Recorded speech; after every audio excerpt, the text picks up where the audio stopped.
For 50 years, Jungle Gym's International Market, it's been a one-of-a-kind shopping destination right here in the Tri-State. Oh, from the animatronic displays of the aisles full of products from all around the world, it is more than just a store, it is an experience. Literally an experience. And I had a chance to sit down with the Jungle Gym himself to talk about his vision, what he loves most, which also includes asking, where do you get all of the unique decor in the store? Well, let's find out.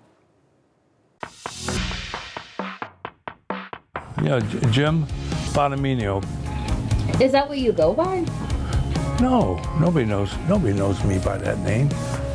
I mean, some people do. Jungle Jim's good. My kids even call me Jungle. When I think of Jungle Gyms being in business for 50 years, the first thought I really have, genuinely, I know this might sound trite, but think of how many happy people have walked through the doors here, for real. Trying a new product for the first time, maybe expanding their culinary horizon, trying something from somewhere on the other side of the planet. And we've been doing that for 50 years now, conservatively. I think a big reason Jungle Gyms is such a staple in like the greater Cincinnati area is that you've seen this be this experiential thing, right? Where like families got together, and I know that was part of Jungle's mission too. He's like, how do I make grocery shopping fun, right? So you see like the art installations, right? Like all of these animatronics and things of that nature in the store. The wizard outfit. People recognize that with the store. A lot of people don't realize this, but I build stuff out of other people's throwaway stuff.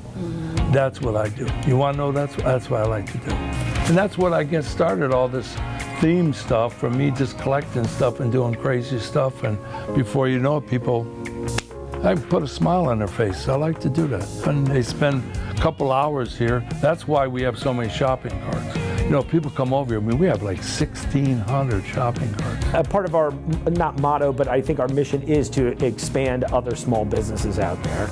I think Jungle does still consider himself a small business owner, and it is. It's a big small business, but still independently run and owned. And I think if you listen to his story, he was given a chance by somebody that was in a position of power, and now look what he's done for not just the business, but look at the community of Fairfield. You know, that's how I started.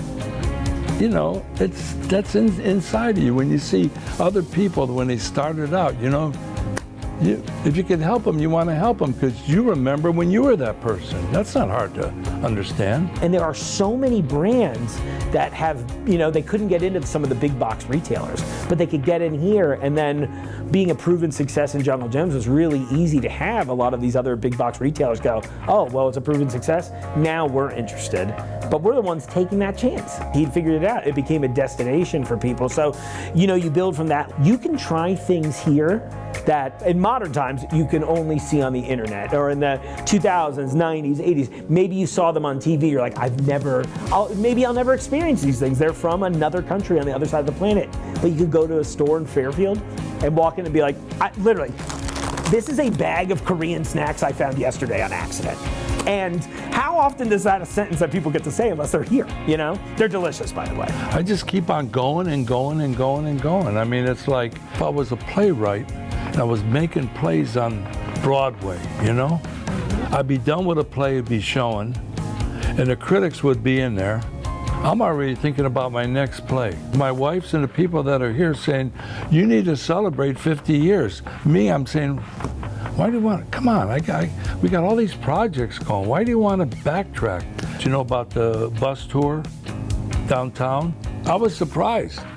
I was surprised that people knew who I was in Cincinnati that much. No, I really was. I mean, I figured I'd get over there, I'd get out. People look at me like I'm some kind of crazy guy. You know, I think about a quote I see of his in an old newspaper clipping where he's like, make life your game. Whatever your thing is, make it a game. And I think Jungle's one of the best players in the game. And I think that is driving him all the time. He's like, we can grow. Think of this like an attraction. He's like, you got to put in a new ride every year, baby. And I was like, you're right. You know, we do something different, and people will, you know, pass all those places to come here. It's not just me, you know, I'm just one part of this, and we kind of come together.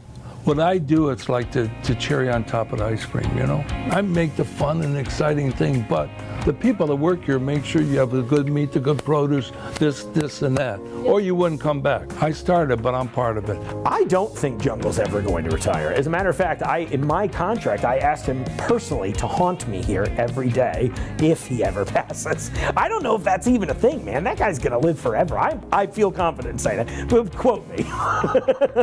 76. I don't know how long I'm gonna live, but I'll wait till I fall over. And I'll tell everybody out there, doesn't make any difference how much money you make, just so you have a living.